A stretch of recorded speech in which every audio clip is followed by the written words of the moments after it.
I don't think so. It's difficult because, I talk to people and people always say to me, oh, why is Andy still playing? I don't like to see him losing to people he couldn't, he would have beaten 5 years ago easily and all this stuff.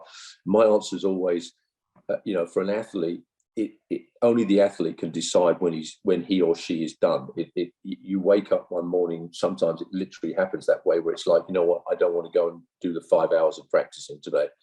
But Andy still at the moment is feeling that there are times on the court where he's back to where he was 6, 7, 8 years ago, where he gets in the zone and he hits some winners, and it's like, I remember that, and he wants more of it. He's got Lendl with him now. I think he was unlucky with the draw this year at Wimbledon. He happened to play against a guy, John Isner, who broke the world record, the record of all time for serving aces, and who had a blinder of a day. And I think I don't think Andy believes that the players up at the top, in the top 10, are as good as they were a few years back. And I think he's actually right. If you take away Djokovic and you take away Nadal, I think the lower end in that top 10 is not as strong as it's been. I think it's the weakest top 10 it's been for a long while. And I think Andy thinks that he can get back up in there. And I actually think he's right. I do believe if he gets a run, and obviously the hip holds out, it wouldn't surprise me if he makes a run at the US Open and could get to a semi-finals. I'm not winning a slam again. I can't see that happening, but I think he could get back in the top 10, top 20. And if that's what he wants to do, if that's what, he enjoys, then great to him, because I love watching him play. No, we haven't. And I think actually there's been a lot of talk this last 2 weeks about how the British men and British women, the depth is better now, many more players in the draw, more competitive, so on and so on. And I think a lot of that credit, has to go. I think the coaching is a lot better now in Britain. I think the LTA's coaches are much better than they were 10 years ago. I think that's a factor. I think the factor of the what do they call it, the Battle of the Brits during the pandemic, which got all the players together. I think they formed a good unit. I think that's important. But I think the real reason is the trickle-down effect from the AndyMurray factor. I don't think so many people have talked about that. And I think to see AndyMurray, and he's very generous with his time with the guys and the girls in terms of being around them and chatting to them and so on. I think the professionalism now has trickled down, and the players that are coming in now, and the men and women, realize now that there's only one way to make it, and that's to be 100% committed.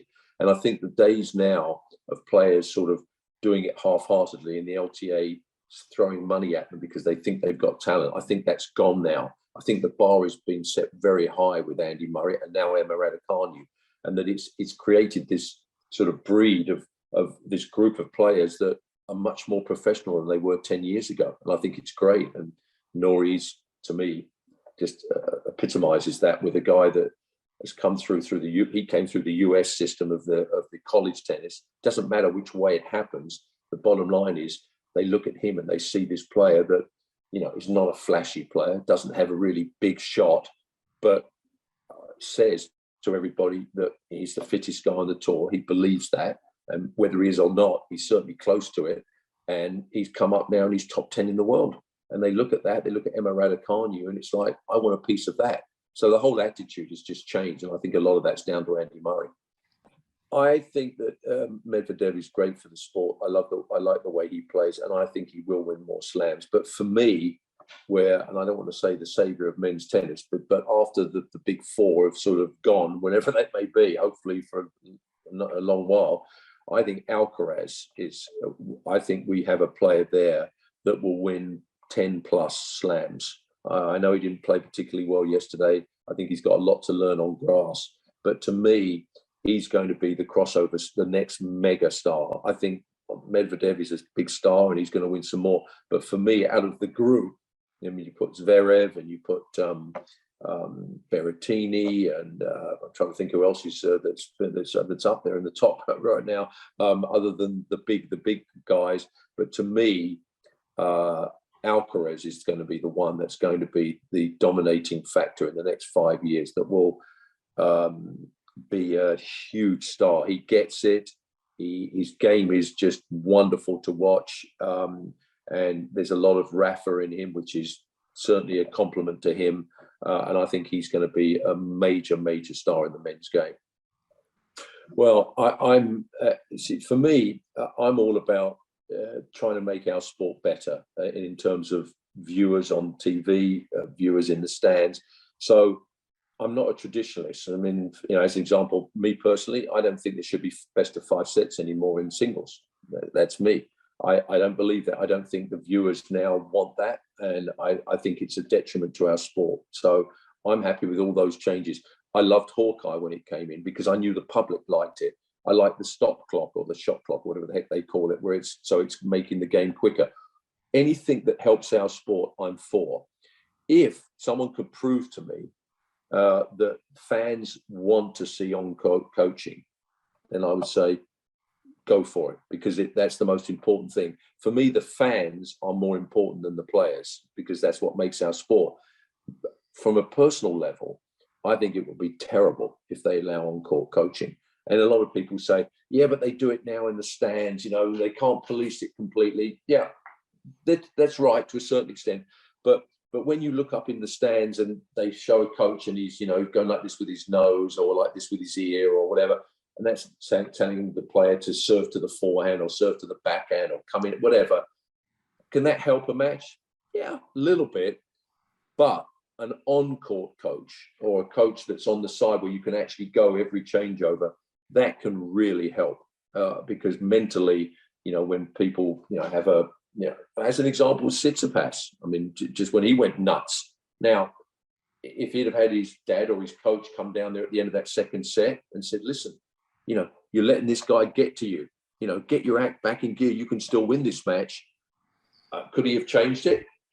Maybe, if he had a minute and a half to do so, because sometimes, your head goes. But I love watching a player like an AndyMurray have 5 different plans when he goes on court, and he adjusts to what's happening with the coach has got plenty of time to go through game plans beforehand. He's got days, hours, whatever. Once that happens, it should be up to the player. I want them to figure it out. I don't like it on the women's tour, other than the slams, where they're allowed to bring coaches on. For me, now the women players are so dependent on their coaches. I mean, they look every single point at them, because on the rest of the tour, they're allowed to bring them on. And to me, that takes away from what makes our sport unique and great. So I hope it doesn't. I know it's happening now, but I hope it doesn't become an important part. And the other thing for viewers, as an example, when a coach goes up, what language does the coach speak to the player? I mean, what happens if, as an example, there are 2 German players, a German player and a German coach, and they go up and they're mic'd? How many of the audience are going to understand what they're saying anyway? So what does that bring to the table? I don't see what that brings to the table. You're not always going to have, if English is the universal language, they're always going to speak English, are they? So what good does that do? Now, for me, I think it takes away from the greatness of our sport. I think a one-on-one is what makes it great, to be able to change it around. If you can't change it around, it's your bloody fault. Then you lose the match.